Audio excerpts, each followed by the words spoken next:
Royalty Soaps and the very first video in the 2021 Girl World collection. This is my favorite background I've ever had in like the whole history of Royalty Soaps. I'm so excited about this month. I'm feeling super chatty. I'm feeling super pumped, super energetic. I'm just so full of happy right now. This entire collection is basically inspired by just all the things I currently loved and also loved in my childhood and that Lily is currently enjoying. This is Lily's birthday month and I was just thinking about her, thinking about all the things that have given me happiness over the summer. I actually had a different collection planned for this month, but was just totally inspired, made all of these designs in a single sitting and changed it at the very last minute because this is more representative of me and who I am right now. It's what's giving me joy. So that's what we're doing this month. And I'm so happy to say that today's video is sponsored by the one and only Audible. Audible is the leading provider of spoken word entertainment and audiobooks ranging from bestsellers and new releases to celebrity memoirs, languages, business, motivation, and more. Whenever I am prepping soap things or whenever I am out and about going on errands with my kids in the car, Audible is my go-to for entertainment. I am currently listening to the Anne of Green Gables series and I'm on the book Ingleside. That is my current favorite because, well, I became a mom, and so while used to the original Anne of Green Gables book was my favorite because I related to it the most, now I relate to Anne as a mother and it's just so good. It's so wholesome, so pure. I know a lot of you guys are fellow small businesses and business owners, and there are a lot of things that we as small businesses have to do that are necessary but aren't necessarily fun. I find that listening to an audiobook while doing the more mundane tasks makes it much more enjoyable, much more pleasant, and gives me a calm state of mind. You can get a 30-day free trial of Audible by using my unique link featured now on the screen. Visit audible.com/royalty soaps or text royalty soaps to 500 500. Once again, that is audible.com/royalty soaps or text royalty soaps to 500 500. Thanks once again to Audible for sponsoring today's video, and without further ado, let us make the Cotton Candy Dreamin' soap. Okay, let's make some Cotton Candy Dreamin' soap. I'm very excited about this. The entire Girl World collection was made from pure imagination. It is my most inspired, most creative, and definitely my favorite month I have designed this year. Go ahead and blend this up real quick.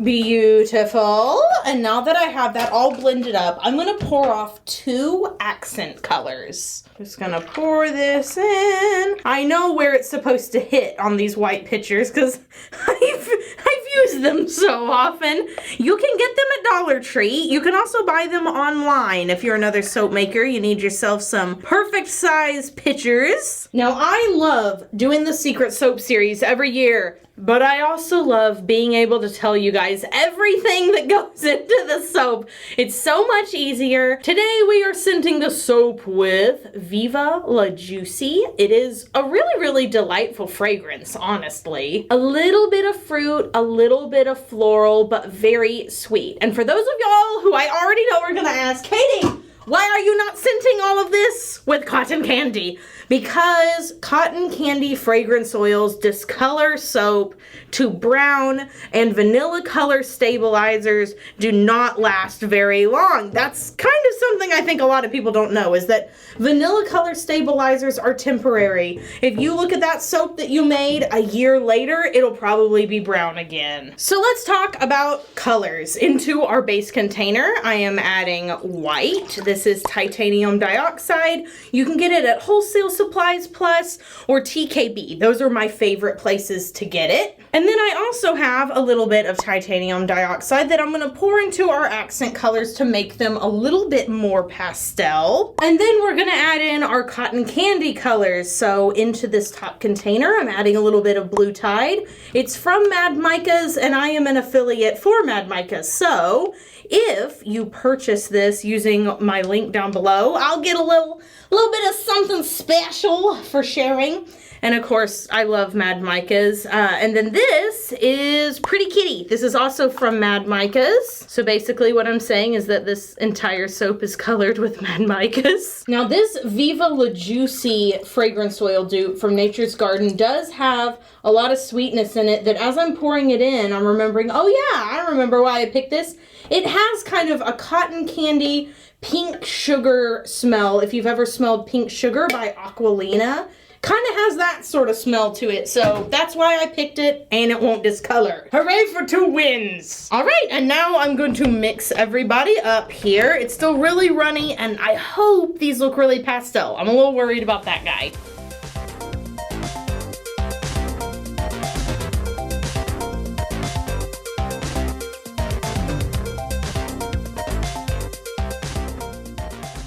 Okay, so we've got everybody mixed up, looking good. I've let the soap set up a little bit so it's not like super, I don't know, runny. I don't want it really runny. We're gonna start by just pouring this blue on one side. I always like to break the fall if I can. These accent colors are a little bit thicker than my base, but I'm not worried about that at all. And the good thing about doing a pink and blue soap is if they mix together, it'll look like purple. So no big deal. All right, I'm not gonna mix anything at all. We're gonna leave it just like this and pour into our large slab mold after this quick commercial break.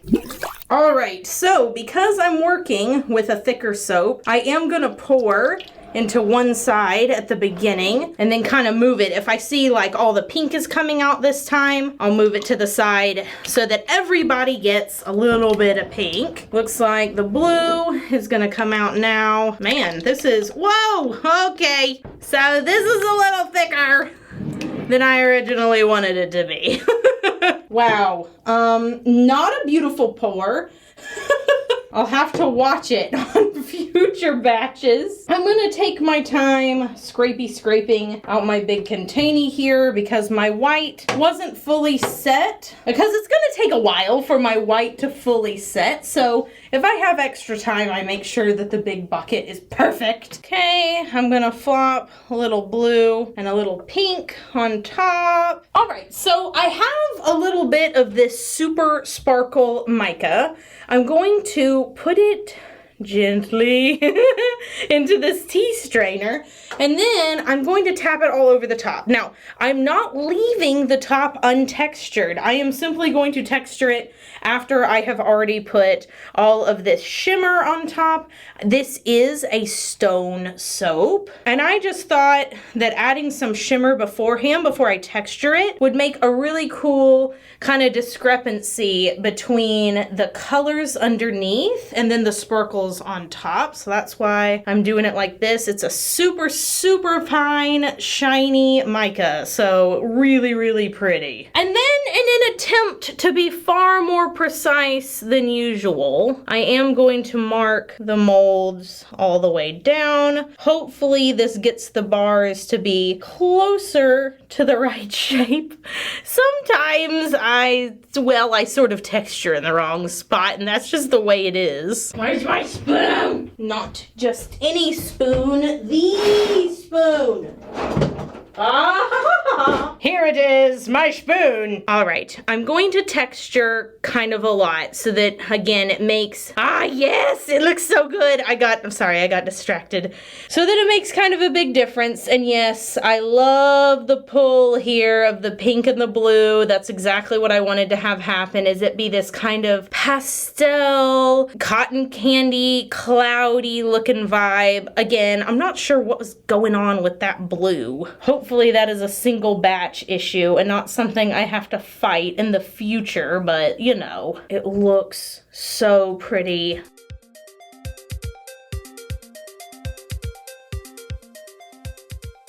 Ha ha! The grid.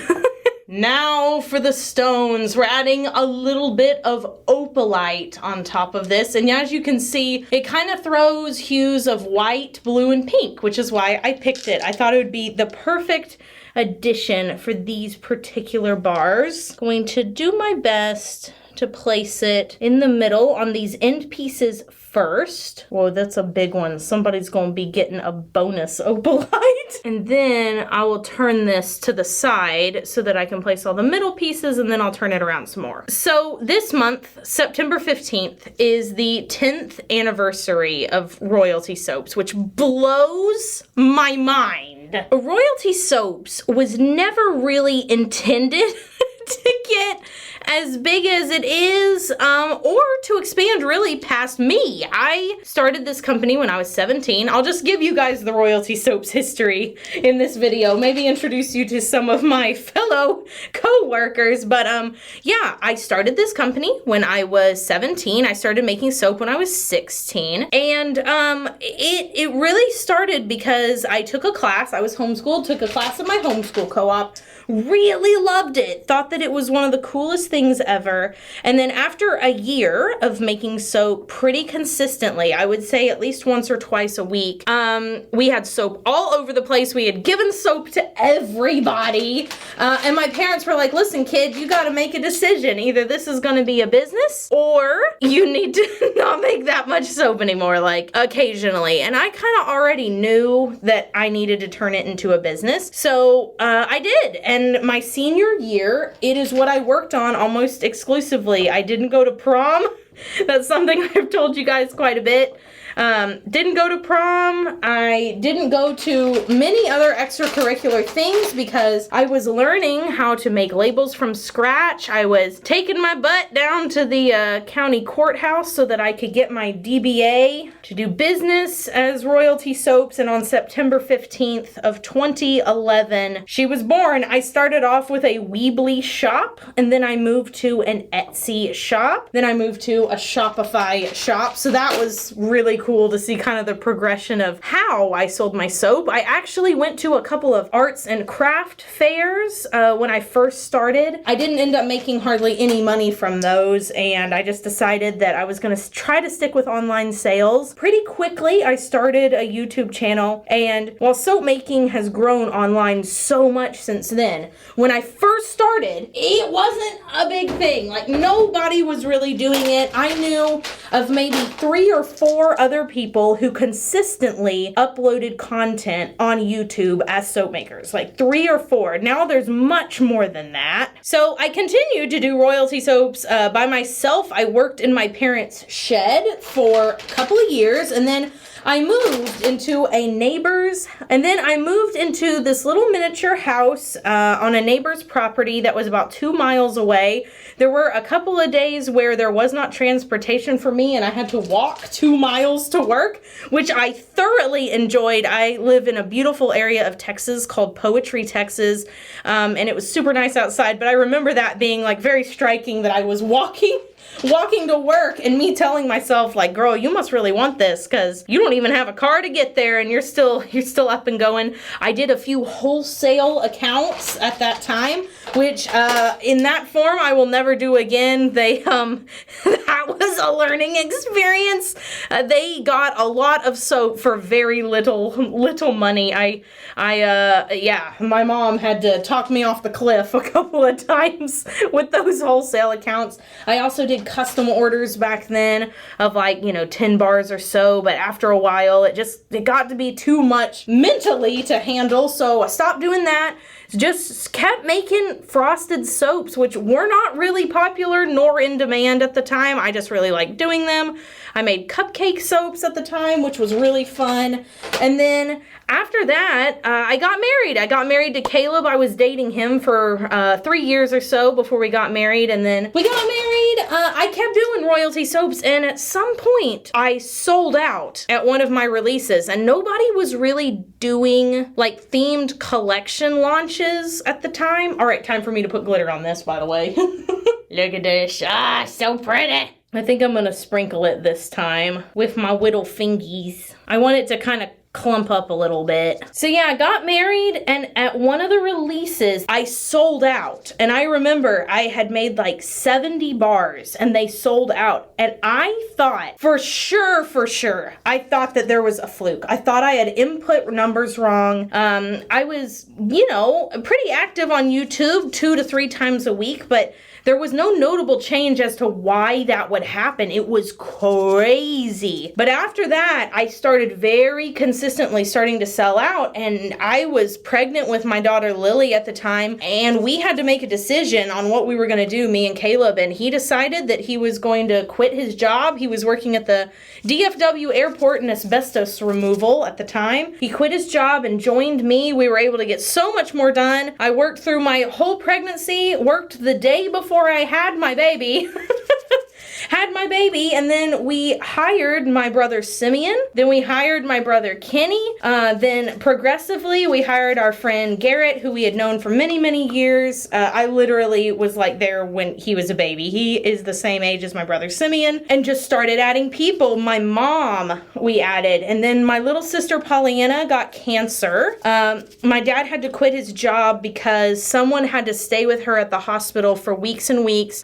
He had been at that job for many years, and they were really good to him, but it turned out I needed someone to help me with what he majored in, which was finances. So he does tons of stuff for Royalty Soaps now. My sister Shelly works for me. My best friend Caroline works for me. My brother Kenny worked for me for many years, and then he went off and did his own thing. Now he's a streamer on Twitch. So it has just grown and multiplied, and we've even gotten to add some employees who aren't family members, which is always fun, who we have loved, and they became like extensions of our family. It's just been the best time. I know y'all have been watching me put on glitter for freaking ever. Just a little bit more glitter. And yeah, we were evicted at one point. If you haven't seen the eviction video, that's one of the ones I'm the most proud of. It took a lot of editing. It was a crazy time in both of our family. I could talk forever about this. If you guys want to know more and want me to kind of tell you some more about my company, I absolutely will. But for now, I'm going to spritz this with rubbing alcohol because our cotton candy Dreamin soap is complete. And this is what it looks like up close. Man, it looks so much better once the stones are in. And also, I figured out why that blue turned a little bit harder. I had poured a little too much fragrance oil in that one. Should have added more to the base, but that's the way the cookie crumbles. And this batch is gonna look so good after sitting for 18 to 24 hours. And I'll bring you guys back to take a peek at it after this quick commercial break.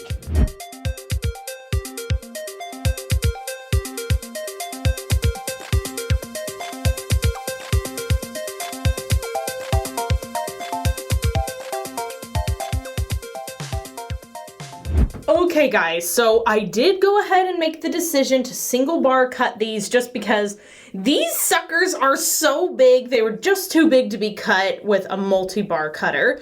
Also, I added in a little too much water with my titanium dioxide because there's some glycerin rivers, which, if you don't know about soap making, glycerin rivers are simply a cosmetic imperfection. There's nothing wrong with the bar at all. It just has to do with the color fracturing a little bit, and batches that get really warm inside and also have titanium dioxide have a higher chance of this happening. The soap was a bit warm when I made it, and then the fragrance oil, I think, sort of warmed it up a little bit too. So multiple reasons for why that could have happened. But all in all, I don't dislike it, and it smells so good. It really does sort of give a cloud feel, especially on top of these bars. The tops are just so good. And so continuing on with the theme of royalty soaps, at this point in time, the majority of my family that can work does work for me. The exception being my brother Kenny, who is a full-time Twitch streamer. So he worked with royalty soaps for a while and then found his passion doing something else. So we have some family friends, and then we have some people that we have hired that we didn't know, but who we love dearly, of course, and are excited about seeing every single day. So it is just grown to something I never thought it would be, and I'm so grateful. And I mean, I kind of want to take this time to thank you guys for all the support over the years. This month is probably going to be a bit of a nostalgic month for me, just due to the fact that 10 years just feels like an incredibly long time. The entire portion of my adult life, I have been doing royalty soaps and making soap for people all around the world, which is such an extraordinary privilege, and I don't take it for granted, and I certainly don't take it lightly. So here's what the soap would look like with no glycerin rivers. All of the end pieces tend to have less because they are colder, because they're closer to the edge of the mold, and then all the middle pieces will probably have more, and we'll see if that makes it into final batches. It may or may not, but that's what it looks like without it. This is what it looks like with it. So it's actually kind of a cool addition for this particular soap. It kind of adds like an extra element, like a geode or something in there. Anyways, I've talked quite a lot. So I would like to know if cotton candy is something that you think should be a fragrance or a flavor, or if that's something that just needs to be like cotton candy, because you can get cotton candy lip balms, you can get cotton candy flavored ice cream. Should we leave it alone and just eat regular cotton candy, or is that a flavor and a fragrance that is worth keeping around? I want to know down in the comments below. I hope you guys enjoyed today's video. If you did, please give it a big thumbs up. Subscribe to the channel. Leave us a comment down below. For every longer form video that I have this month, I will have a short form video on TikTok if you want to see me make the whole thing in like 15 seconds. I typically post most of my TikToks on Instagram as well, if that is your preferred platform, but I really appreciate you guys following me over here on YouTube, because this is where I get to do most of my talking, which I really enjoy. Don't forget to get your free 30-day trial of Audible by going to audible.com/royalty soaps or texting royalty soaps to 500-500. Thanks again to Audible for sponsoring today's video. Sponsors like Audible really help my small business, and I appreciate you guys supporting me through those links and by watching the ads. Now be sure you do something fun for yourself today, whether that is trashing an entire idea that you had for a collection and doing something completely new because you're really excited, you're really stoked about it, and that is just where the vibe is at. Or maybe changing your entire room theme to something, I don't know, a little more fun and colorful. I don't really care what you do, just be sure you do something fun for yourself today. That is the point, that's the main point. I don't care what that is. You know, if your big thing is to have your whole room be black and get all the, you know, woo, candles and stuff instead of doing the pink thing, 100% do what you gotta do. Do something for yourself, and I will see you guys in the next video where we'll be making another soap in the girl world collection. So until then, have an absolutely royal day and bye for now. Yeah.